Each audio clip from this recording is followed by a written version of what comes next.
Shalom, salam sejahtera bagi Bapak Ibu Saudara-saudara, anak-anak yang dikasihi oleh Tuhan Yesus Kristus. Berjumpa kembali bersama saya Pendeta Eka di dalam renungan firman Tuhan pada hari ini, hari Kamis 28 Desember 2023. Sukacita dan damai sejahtera dari Tuhan Yesus kiranya menyertai hidup kita sekalian. Puji nama Tuhan. Pembacaan firman Tuhan hari ini sampai pada pembacaan Galatia pasal yang kedua. Kiranya firman Tuhan memberkati kita sekalian. Baik, sebelum kita akan merenungkan bagian firman Tuhan hari ini, mari kita berdoa bersama. Tuhan Bapa di sorga, di dalam Yesus Kristus, kami datang padamu mengucapkan syukur dan terima kasih buat kasih setia dan pemeliharaan Tuhan atas hidup kami sampai pada hari ini. Biarlah semua kebaikan Tuhan yang kami alami sungguh nyata itu membuat kami semakin mengenal pribadi-Mu, dan pengenalan akan Tuhan membawa kami hidup dalam ketaatan akan firman-Mu. Karena itu setiap kali kami membaca, merenungkan, Kau yang mampukan untuk kami dapat memahami, serta Tuhan menuntun untuk kami dapat menggenapinya dalam hidup kami setiap hari. Terpujilah nama-Mu Bapa, inilah diri kami sedia untuk belajar firman-Mu. Demi nama Yesus Kristus kami berdoa. Haleluya, amin. Saya akan bacakan di dalam Galatia 2 ayat 15-21 yang menjadi bahan perenungan kita pada hari ini. Demikian firman Tuhan. Menurut kelahiran kami adalah orang Yahudi dan bukan orang berdosa dari bangsa-bangsa lain. Kamu tahu bahwa tidak seorang pun yang dibenarkan oleh karena melakukan hukum Taurat, tetapi hanya oleh karena iman dalam Kristus Yesus. Sebab itu kami pun telah percaya kepada Kristus Yesus, supaya kami dibenarkan oleh karena iman dalam Kristus dan bukan oleh karena melakukan hukum Taurat. Sebab tidak seorang pun yang dibenarkan oleh karena melakukan hukum Taurat. Tetapi jika kami sendiri, sementara kami berusaha untuk dibenarkan dalam Kristus, ternyata adalah orang-orang berdosa, apakah hal itu berarti bahwa Kristus adalah pelayan dosa? Sekali-kali tidak. Karena jika aku membangun kembali apa yang telah kurombak, aku menyatakan diriku sebagai pelanggar hukum Taurat. Sebab aku telah mati oleh hukum Taurat untuk hukum Taurat, supaya aku hidup untuk Allah. Aku telah disalibkan dengan Kristus, namun aku hidup. Tetapi bukan lagi aku sendiri yang hidup, melainkan Kristus yang hidup di dalam aku. Dan hidupku yang kuhidupi sekarang di dalam daging adalah hidup oleh iman dalam Anak Allah yang telah mengasihi aku dan menyerahkan dirinya untuk aku. Aku tidak menolak kasih karunia Allah, sebab sekiranya ada kebenaran oleh hukum Taurat, maka sia-sialah kematian Kristus. Bapak Ibu Saudara-saudara, pernahkah kita mendengar orang berkata, "Ini hidupku, tidak usah kamu mengurusi hidupku. Aku bebas melakukan apa saja dengan hidupku." Bapak Ibu Saudara, pernyataan ini terkadang terdengar ketika ada seseorang yang dengan maksud baik menegur dan ingin menuntun orang lain dari kesalahannya. Tetapi orang yang ditegur beranggapan bahwa dirinya berhak penuh atas hidupnya dan tidak seorang pun boleh mencampurinya. Orang Yahudi adalah umat pilihan Allah dan hidup di bawah hukum Taurat. Hal ini membuat mereka menganggap diri mereka benar dan bangsa-bangsa lain sebagai orang-orang berdosa. Padahal tidak seorang pun dibenarkan oleh karena melakukan hukum Taurat. Ayat yang ke-16 mengatakan demikian. Paulus pun mempunyai pemahaman demikian sebelum ia berjumpa dengan Kristus.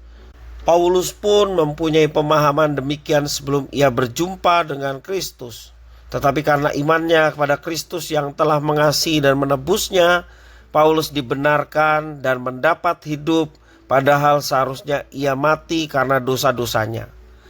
Anugerah Tuhan Allah di dalam Kristus, itulah yang membawa pemahaman bahwa hidupnya bukan miliknya lagi tetapi milik Kristus.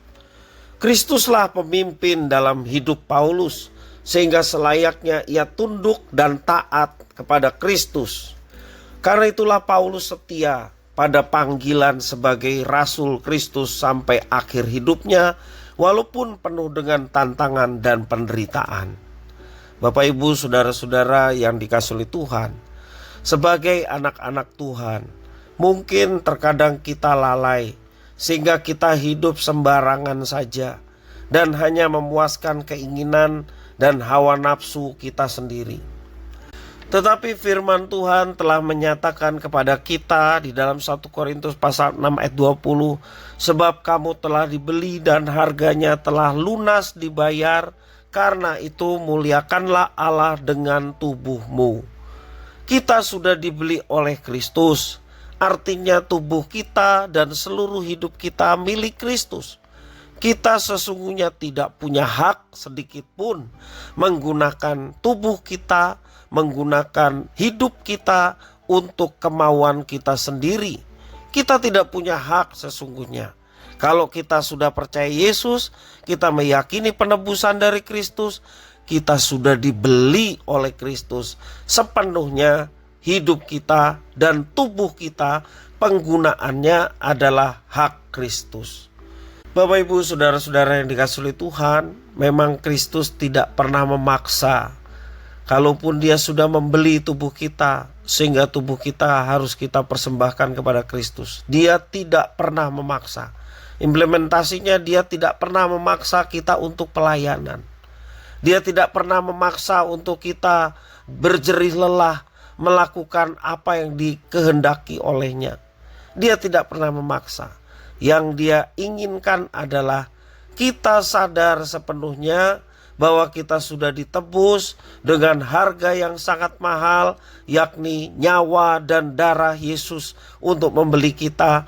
Kesadaran itulah yang mendorong kita untuk membalas setiap kebaikan Tuhan dengan hidup seturut dengan kehendaknya, hidup melayani Tuhan.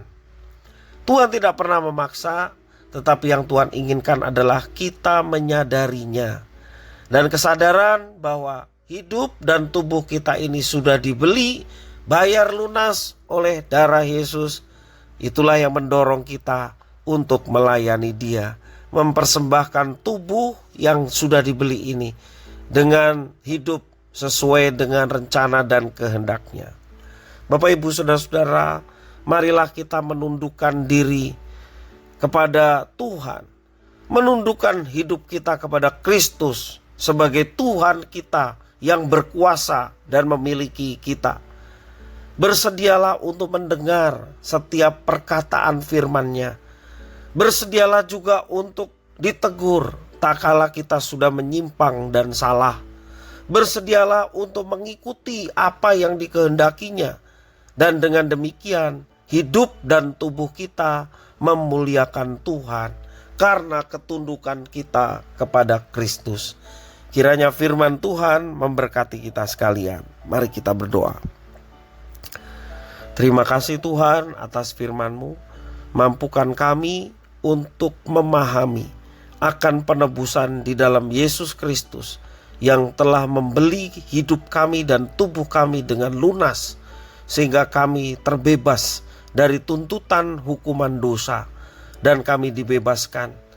Dan terlebih dari itu, kami sudah dibeli oleh Kristus. Kami menggunakan hidup dan tubuh kami untuk dapat menyenangkan hati-Mu dengan melaksanakan firman Tuhan dalam hidup kami setiap hari. Terima kasih Bapa. Demi nama Yesus Kristus kami berdoa dan mengucap syukur. Haleluya. Amin.